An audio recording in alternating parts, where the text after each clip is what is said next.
Masaya ka ba dyan sa regalo ko sa'yo? Ha?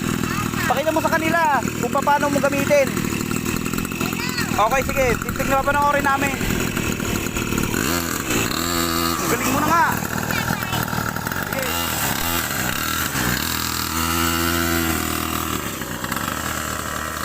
Ano siya mga kaibigan? 49cc, 2-stroke. At ang bili namin sa kanya ay 11,999. Maganda siya mga kaibigan, madali siyang dalhin ng bata, abot na abot ng paa, tsaka kumbaga parang ang pre-practice na lang yata ni Kyle dyan, yung pagtutrutel.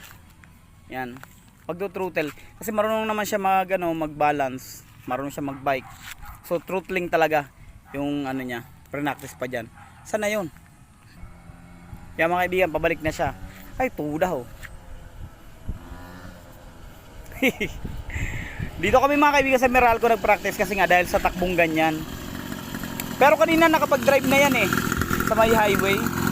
Siya, dinala niya papunta rito. Ano, madali? Kaya mo na? Kaya mo na? O, patayin mo pa. Paano mapatayin? Windotin lang to guys. Alin? May skill switch siya mga kaibigan. Tapos ito may susi din. May susi din. Stand mo? Meron din siya ng stand dito. Saan? Kanana ang push ng Yan. Tapos meron din siya cake to kaya dito. Ay, blinag na ni Kyle. Merong compartment. Hindi mo naman napihit Baliktad. Hindi ito pinipihit. Kusa ba yan? Baka ibang susi yan. Tama naman tingin. Ay, di mo lang napihit ng gusto. Okay, sige. Hindi siya kasama nito.